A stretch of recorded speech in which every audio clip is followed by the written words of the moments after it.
Bangladesh chemist and druggist সমিতি বাংলাদেশের সর্ববৃহৎ একটা ব্যবসায়ী সমিতি, বাণিজ্য সমিতি।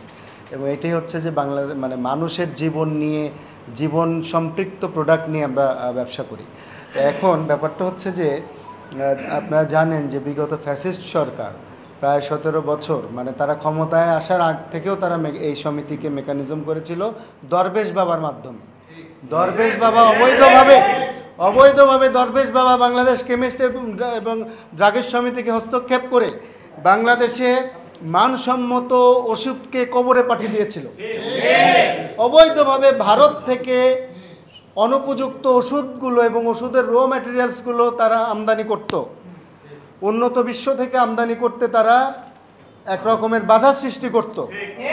এবং এই জায়গায় বাংলাদেশ কেমিস্ট এবং ড্রাগিস সমিতি এই জায়গায় তাদের কাছে মানে জিম্মি ছিল। আচ্ছা, তারপরে তারা এমআরপি বাস্তবায়ন করতে পারে নাই, যেটার কারণে আপনারা জানেন কোন ওষুধের কি দাম, এটা আপনারা যারা নাগরিক আছেন, দেশের মানুষের জানার অধিকার আছে যে আমার একটা ওষুধ একই কোম্পানি একই জেনেরিক নেমের ওষুধ একটা কোম্পানি 5 টাকায় বিক্রি করতেছে, আরেকটা কোম্পানি 7 টাকা, আরেকটা কোম্পানি 10 টাকা। এটা কেন হলো? এটা নাগরিকের জানার অধিকার নাই। এটা দরবেশ বাবার কারসাজিতে হয়েছে, এখানে এটি বাচ্চু সাহেবের কারসাজিতে হয়েছে।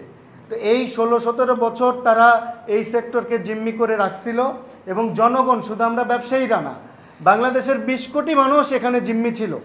প্রতিনিয়ত ওষুধের দাম বাড়ছে, এখনও বাড়ছে। আপনারা জানেন না, কারণ এই সেক্টরে হয় কি জানেন, আপনার তেলের দাম বাড়লে আপনারা সবাই বুঝেন, চালের দাম বাড়লে বুঝেন, কারণ তেল চাল সবাই খায়। কিন্তু ওষুধ, আপনি যে ওষুধটা খান আরেকজন সেটা খায় না, আরেকজন যেটা খায় তার আরেকজন সেটা খায় না। এজন্য ওষুধ সেক্টরে যেটা হয় যে পাবলিক সরাসরি মানে তারা তাদের এই ওষুধ কেনা বা জীবন রক্ষার্থে বাংলাদেশের চিকিৎসা সেবা বাস্তবায়নের জন্য অনেকে জমি বিক্রি করে সর্বশান্ত হয়ে গেছে।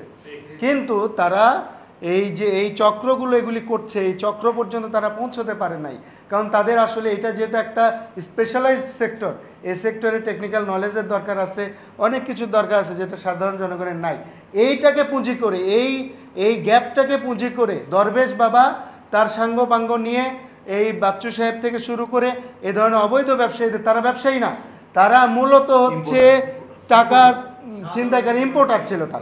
তারা ভারত থেকে বা অন্যান্য দেশ থেকে যে ওষুধগুলো নিম্নমানের, সাব স্ট্যান্ডার্ড, আমাদের ভ্যালুয়ে বলছেন সাব স্ট্যান্ডার্ড ওষুধগুলো তারা ইম্পোর্ট করতো, র মেটেরিয়ালসগুলো ইম্পোর্ট করতো। এবং যেটার দাম র মেটেরিয়ালস কোনোটার যদি 5 টাকা বাড়ে, আপনারা জানেন যে কেজিতে যদি 5 টাকা বাড়ে, ওই কেজিতে কতটুকু প্রোডাক্ট উৎপন্ন হয় সেটার আলোকে ওই প্রোডাক্টের দাম বাড়তে পারে। কথার কথা, এই যে একটা হিসাব, এগুলি কোনো হিসাব না দিয়ে তারা ইম্পোর্টের ক্ষেত্রে যদি ওই যে দেশ থেকে ইম্পোর্ট করে তারা যদি 5 টাকা বাড়ায়, এইখানে তারা হয়তো ওই ওষুধের প্রোডাক্ট 10 টাকা বাড়ায় দিচ্ছে।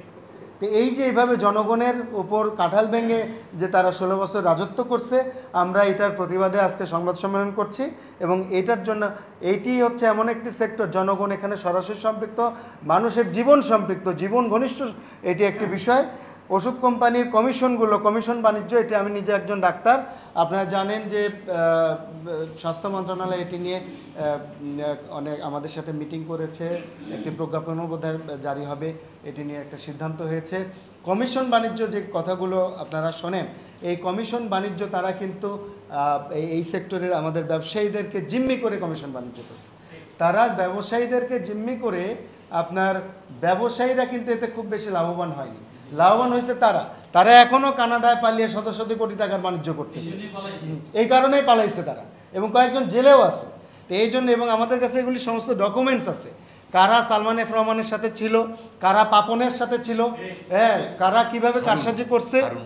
হারুন, ডিবি হারুনের সাথে জোসাজোস করে, আপনারা ডিবি হারুন বদমাস, এই ওষুধ সেক্টরকে ধ্বংসের অন্যতম কারিগর হচ্ছে ডিবি হারুন। তো এগুলি আমাদের সমস্ত প্রমাণ আছে, আমরা এই প্রমাণগুলো আপনাদের কাছে পরবর্তীতে উপস্থাপন করব।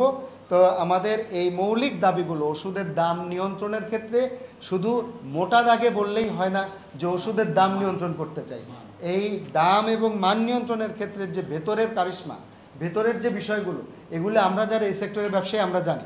এই কারণে আমরা আপনাদেরকে আজকে ডেকেছি যে এই ব্যবসার সাথে, এই সেক্টরের সাথে বাংলাদেশের 18-20 কোটি মানুষের জীবন জড়িত, এবং এই কারণে আমরা চাই দ্রুত অতি সত্বর, আমাদের হাইকোর্টের রুলও এসেছে, অতি সত্বর একটা সরকারি প্রশাসক নিয়োগের মাধ্যমে আগামীতে কেমিস্ট বান্ধব এবং এই প্রকৃত ব্যবসায়ীদের নেতৃত্বে মানে একটা নির্বাচনের মাধ্যমে নেতৃত্ব পরিস্ফুটিত হোক, এবং সেই নেতৃত্ব আগামীতে এই ওষুধের মান নিয়ন্ত্রণ এবং ওষুধের দাম কমানো থেকে শুরু করে এমআরপি বাস্তবায়ন, ওষুধ কোম্পানির কমিশন, সকল কিছু ব্যবসায়ীদের নিয়ে, জনগণকে নিয়ে তারা কাজ করবে।